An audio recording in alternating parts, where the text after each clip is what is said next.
بسم اللہ الرحمن الرحیم۔ مکہ معظمہ میں ولید نامی کافر رہا کرتا تھا۔ اس کا ایک سونے کا بت تھا جس کی وہ پوجا کیا کرتا تھا۔ ایک دن اس بت میں حرکت پیدا ہوئی اور وہ کہنے لگا، لوگو، محمد اللہ کا رسول نہیں ہے، اس کی تصدیق مت کرنا، معاذ اللہ۔ ولید بڑا خوش ہوا اور باہر نکل کر اپنے دوستوں سے کہنے لگا، مبارک ہو، آج میرا معبود بولا ہے، اور صاف صاف اس نے کہا کہ محمد اللہ کا رسول نہیں ہے۔ یہ سن کر لوگ اس کے گھر آئے اور دیکھا کہ واقعی اس کا بت یہ جملہ دہرا رہا ہے۔ اس کے بعد ولید کے دل میں ایک خیال آیا کہ کیوں نہ میں ایک بڑا اجتماع رکھ لوں اور مکہ معظمہ کے تمام لوگوں کو اس اجتماع میں بلا لوں، تاکہ وہ خود اس بت کی باتیں سن لے اور اس پر ایمان لائے۔ اس کے بعد عام اعلان کے ذریعے ولید کے گھر میں ایک بہت بڑا اجتماع ہو گیا، تاکہ اس دن لوگ بت کے منہ سے وہی جملہ سنیں۔ اس بڑے اجتماع میں ان لوگوں نے حضور صلی اللہ علیہ وآلہ وسلم کو بھی دعوت دی، تاکہ حضور صلی اللہ علیہ وآلہ وسلم خود تشریف لا کر بت کے منہ سے وہی جملے سنیں۔ چنانچہ حضور صلی اللہ علیہ وآلہ وسلم بھی تشریف لائے۔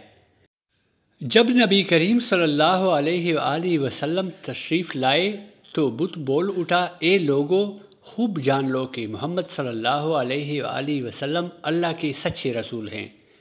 ان کا ہر ارشاد سچا ہے اور ان کا دین حق پر ہے۔ تم اور تمہارے بت جھوٹے ہیں جو تمہیں گمراہ کرنے والے ہیں۔ اگر تم اس سچے رسول پر ایمان نہ لاؤ گے تو جہنم میں جاؤ گے۔ پس عقل مندی سے کام لو اور سچے رسول صلی اللہ علیہ وآلہ وسلم کی غلامی اختیار کر لو۔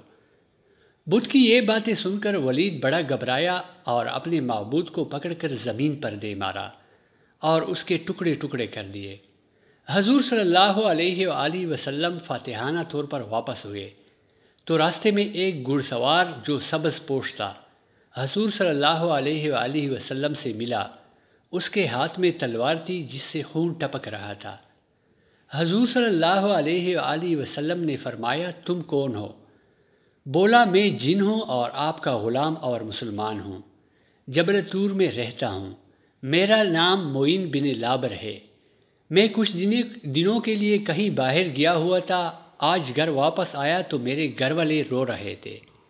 میں نے وجہ پوچھی تو معلوم ہوا کہ کافر جن جس کا نام مسفر تھا وہ مکہ میں آ کر ولید کے بت میں گھس کر حضور صلی اللہ علیہ وآلہ وسلم کے خلاف فضول گوئی کر گیا ہے، اور آج پھر وہ یہی بکواس دوبارہ بت میں گھس کر کرنے والا تھا۔ اس سے پہلے وہ آپ کے متعلق بکواس کرتا، یا رسول اللہ صلی اللہ علیہ وآلہ وسلم، مجھے سخت غصہ آیا، میں تلوار لے کر اس کے پیچھے دوڑا اور اسے راستے میں قتل کر دیا۔ پھر میں خود ولید کے بت میں گھس گیا اور اب جو کچھ کہا میں نے کہا۔ حضور صلی اللہ علیہ وآلہ وسلم نے یہ قصہ سنا تو بڑی خوشی کا اظہار کیا اور اپنے اس جن غلام کے لیے دعا فرمائی۔ یہ واقعہ کتاب جامع المعجزات سے لیا گیا ہے۔ پیارے دوستو، اگر آپ کو یہ واقعہ اچھا لگا ہو تو برائے مہربانی ویڈیو کو لائک اور چینل کو سبسکرائب ضرور کیجیے گا۔ آپ سب کا بہت بہت شکریہ۔